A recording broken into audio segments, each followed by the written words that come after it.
prebiotics. Now we have to be careful. If you're dealing with SIBO, prebiotics may make it worse temporarily.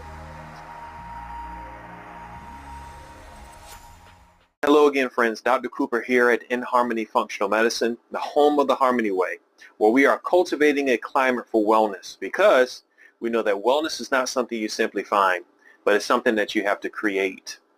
Now today, I'm going to give you the skinny on your bloating issues. We'll discuss the root cause, how we can test, and of course, how we treat bloating issues. Now stick around, folks, because we're also going to give you some bonus tips at the end on how to address your bloating with your diet. Now first, we have to identify the underlying causes of your bloating. Some common root causes of bloating may include things such as dysbiosis, which is an imbalance in bacteria in your gut, or things like SIBO, which is called small intestine bacteria overgrowth. It may be some foods that you're sensitive to, like glutens or dairy or high FODMAP foods. You may have some digestive insufficiencies like low stomach acid or poor bile flow, some enzyme deficiencies.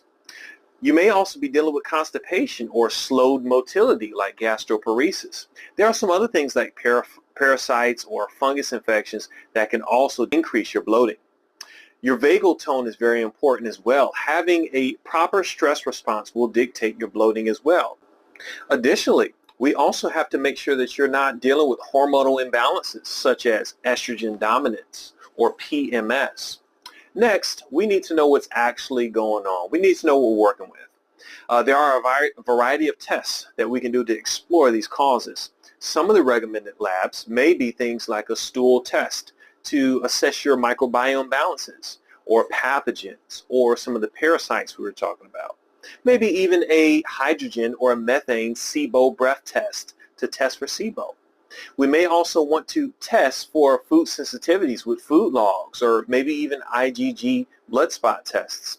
How about a comprehensive stool analysis? This is where we can check for your markers for inflammation and gut bacteria. And lastly, of course, would be an organic acid test. This may tell us a little bit about your dysbiosis, your yeast, or your mitochondrial function. Now, it's time for us to fix this the Harmony way.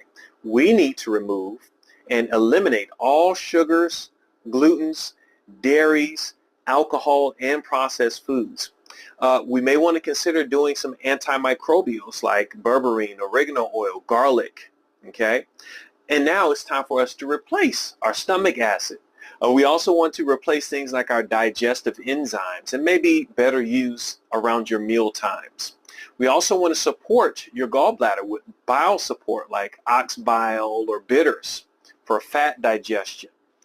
Now, it's also important to consume foods and supplements that contain probiotics, starting with Saccharomyces boulardii or Lactobacillus or Bifidobacterium. These are very important probiotics. We also want to consider prebiotics. Now, we have to be careful. If you're dealing with SIBO, prebiotics may make it worse temporarily. Now it's time to repair the lining of your gut. We want to introduce things like glutamate or glutamine. We want to introduce things like glutamine or zinc. We want to decrease the inflammation in your stomach with things like omega-3s or curcumin. Lastly, we want to address your stress with adaptogenics or vagal nerve activation or breath work. It's very important that we help you to control your sleep, your hygiene, and your circadian rhythm. Now, have you considered having an abdominal massage? This may be very important for helping you with your bloating as well. And hey, congratulations, you made it this far. So let's talk about some of our bonus tips. Okay, number one, you want to make sure that you're eating slowly and thoroughly, avoiding stress eating, which throws off your sympathetic nervous system and slows down digestion. You also want to avoid carbonated beverages, as these could be influencing bloating. Next, you want to make sure that you're not consuming large, copious amounts of fluids during mealtime. Also, you want to avoid high sodium foods and drinks. Now, we also want to consume anti or de-bloating foods. Lastly, it's time to consider fasting. If you've not done a fast, this may be the right step for you to get you into the right path in your gut health.